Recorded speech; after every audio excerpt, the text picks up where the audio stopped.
আসসালামু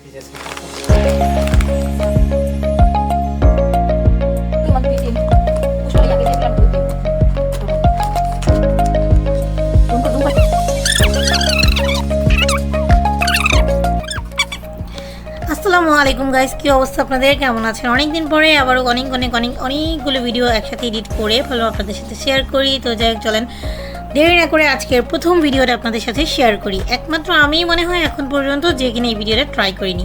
সত্যি বলতে এই ভিডিওটা গত 1 মাস আগের করা, আমাদের রমজানের সময় করা। তো যাই হোক, ভিডিওটা আপনারা হয়তো দেখেই বুঝতে পারছেন এটা একটা খুবই সিম্পল র্যান্ডম একটা খাবার যা আমরা প্রায়ই আমাদের খাবারে রাখি, আলুর ভর্তা। বাট এটা হচ্ছে ইনস্ট্যান্ট আলুর ভর্তা এবং এটা আলুজ কোম্পানি রেখেছে আলুজ ভর্তা।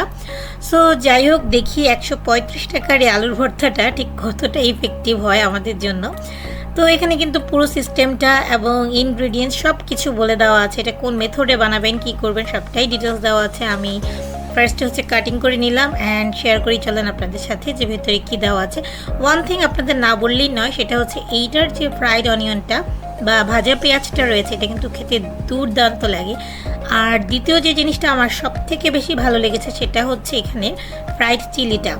এটা এত বেশি পরিমাণে ক্রিস্পি, মানে আমার যতবার হচ্ছে এটা আমি আলুটা মাখানোর জন্য নিয়েছিলাম যতগুলো মরিচ, আমার কাছে চরম ভালো লেগেছে। কারণ এই মরিচটা এত পরিমাণে ক্রিস্পি ছিল যে দেওয়ার সাথে সাথে গুঁড়িয়ে যাচ্ছিল। আর বেরেস্তাটা তো অবশ্যই অনেক ক্রিস্পি ছিল, কারণ আমরা এমনিতে অনেকে হয়তো বেরেস্তা দিয়ে আপনারা আলুর ভর্তা করেন কিনা আমি জানি না, বাট আমি বাসায় ট্রাই করি অ্যান্ড ওটাও খেতে খুব ভালো হয়। সো এরপরে রয়েছে এখানে দেখতেই পাচ্ছেন ভাজা পেঁয়াজের সাথে লবণ দেওয়া ছিল পরিমাণ মতো, আবার ছিল আলুটার যে স্টার্চটা অর্থাৎ শুকনো আলুটা, সাথে লবণ ছিল, আর আলু ভর্তার জন্য যেটা লাগে সরিষার তেল। তো চলেন, উপকরণ তো দেখিয়ে নিলেন, এবার বানানোর প্রক্রিয়াটাও আপনাদের সাথে দেখাই। সো এই যে এখানে হচ্ছে ফার্স্টে আমি আলুর যে পরিমাণটা আছে পুরো পরিমাণটাই নিয়েছিলাম। এখানে মোটামুটি 4 জনের অনুপাতে আলুর ভর্তা বানানোর জন্য উপকরণ দেওয়া আছে। সো আমি পুরোটাই তুলে নিলাম বাটিতে। তারপরে হচ্ছে এটাতে পানি দেওয়ার জন্য কিন্তু আপনাকে একটা খুব সুন্দর একটা প্যাকেট দিয়েছে, যে প্যাকেটে আপনার কষ্ট করতেই হবে না, জাস্ট প্যাকেটটা দিয়ে 150 মিলি পানি আপনি এখানে ঢেলে দেবেন। সো আমি এটাই দেখছিলাম বারবার যে আলুটাকে কি সুন্দর করে হচ্ছে এখানে প্যাকেট করে দেওয়া হয়েছে। এরপরে এখানে কিন্তু আমি পানিটা অ্যাড করে দিচ্ছিলাম, আর আমাকে এখানে মোটামুটি হেল্প করছিল আমার ছোটো বোন ছোটো ভাই, ওরা মোটামুটি আমাকে জিনিসগুলো এনে দিচ্ছিল। আর এই তো পানিটা দেওয়ার পরে অটোমেটিক্যালি আমি জাস্ট দেখলাম যে আলুটা একেবারে আমরা যেরকম সিদ্ধ করার পরে মাখি সেম টু সেম হয়ে গিয়েছে। অ্যান্ড এটা কিন্তু অনেক বেশি স্যাটিসফাইং পার্ট ছিল আমার জন্য, বাট আমি অনেক বেশি এক্সাইটেড ছিলাম যে আদৌ কি এটা পসিবল।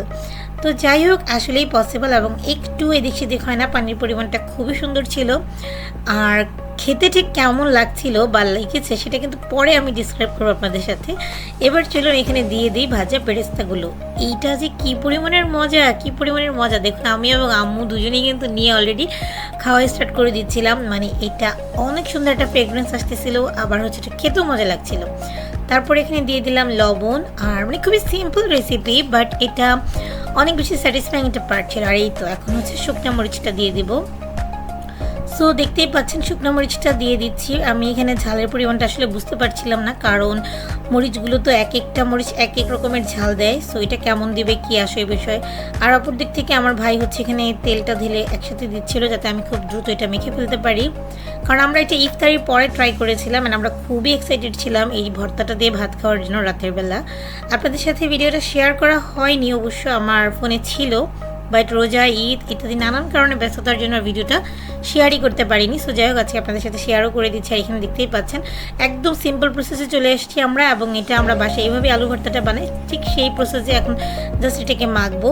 আর সব কিছু উপকরণ কিন্তু অলরেডি দেওয়া, and this is the final look. এখন আম্মুকে বললাম একটু টেস্ট করে দেখো। আর এটা খেতে কিন্তু অসম্ভব মজার ছিল, আমাদের সবার কাছে কিন্তু খুব ভালো লেগেছে। আর এটাকে আমি যদি রেটিং করি তাহলে হচ্ছে 8 আউট অফ 10 দিব, আবার 8.5ও দিতে পারি। তো যাই হোক, আমি নাম্বার দেওয়ার ক্ষেত্রে একটু কিপটাই যাই, সেটাই যাই হোক।